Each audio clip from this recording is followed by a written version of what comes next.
Orange juice, dodgy looking tea, famous bloke, super sausage, kinda dead, car wankers. Where's my food?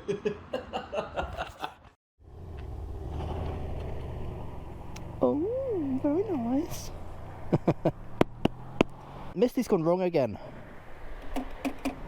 No rear brake, basically. That's great. That's fine. Don't know where all of that's gone because it's not been leaking as far as I can tell. Great. I've had the clutch replaced and the cable. Now I have a very awful grinding sound in first gear when trying to pull away. Aggressively, that is. But yeah, I am honestly at the point where I don't want this bike anymore. That's the cut and dry of it. Video over. Thanks very much. If you would like to listen to my reasoning,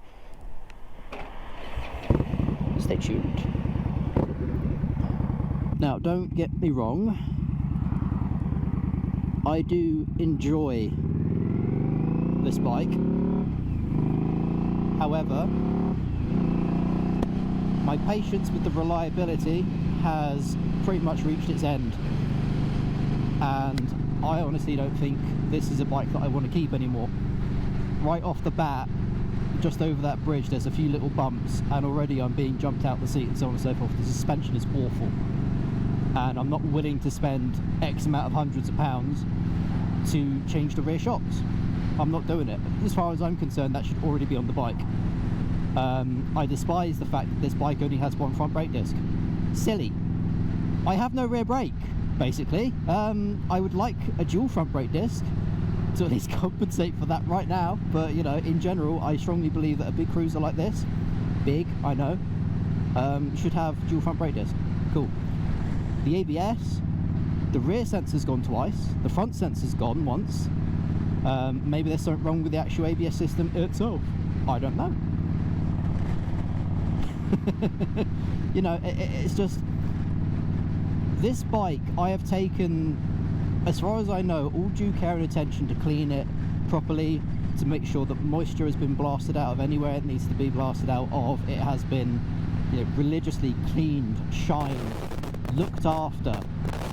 I really want to give this bike a chance. However, with this bike in particular, not Indian Scouts, not the Scout Rogues, but this one in particular bike, I do not believe that I have had a very good experience. So whereas I adore the sound of this bike, with that Vance and Hines exhaust, excuse me, yeah, I love it. But for longer rides, it doesn't do me any good. I will get disorientation, and that's despite getting used to the ringing in the ears and that sort of stuff. This bike has worsened my tinnitus quite badly. Tinnitus, tinnitus, tomato, tomato. I'm in a bad place with this bike at the moment, and I don't think that's going to change because my experience has already been very much pointed in a direction that is, again, further towards negativity.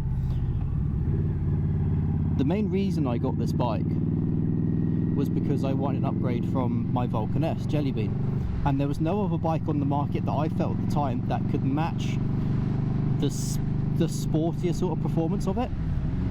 And then I found this and I thought, oh that's big. It's American, okay, but oh, that's big. So I have enjoyed this bike for a long time. However, as I've said, and I'll keep saying, over the last 3-4 months, my enjoyment has been severely diminished, and I will say it is mainly because I've been able to ride other bikes. That's mainly the case. I've loved the fact that I've tried sport bikes, I've tried adventure bikes, I've tried sport touring bikes. They've all been weird and wonderful in their own praises.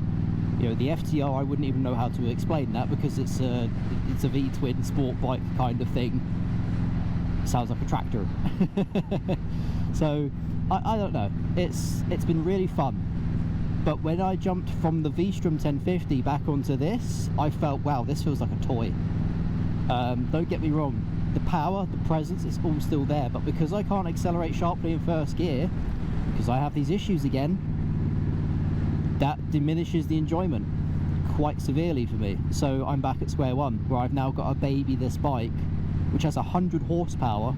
I felt like this was going to be like the next step up, and whereas it is, it is not a bike which is suitable for my purposes to do the amount of mileage, perhaps within a short amount of time, or, you know, ideally you just need to have a bit of wisdom about bike maintenance and everything yourself. I will not maintain this bike myself because it's under warranty, and I don't want to avoid that warranty in any way, shape or form. I've taken the seat off to change the battery. Go me. But yeah, so all said and done, I'm feeling pretty miserable about this purchase, but I can't deny it's been a hell of an experience. It's been a lot of fun, and it's put a lot of smiles on a lot of people's faces. You know, mine a lot of the time. But yeah, as I've said, I just can't keep that up anymore. I'm not happy. Oh yes. You see what I mean? When you get that, the little burst of energy, this great, fine, fantastic, I love it. But just, yeah, again, long-term reliability, I can't trust it. I can't trust it. So here I am. Yeah, I'm on the way to the dealership to pick up a different bike. We'll see which one that is.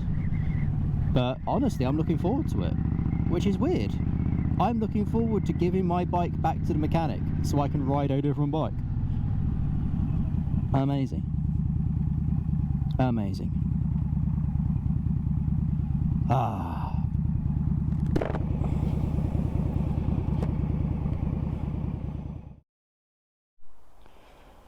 Right, I will see you sometime soon, Misty, probably.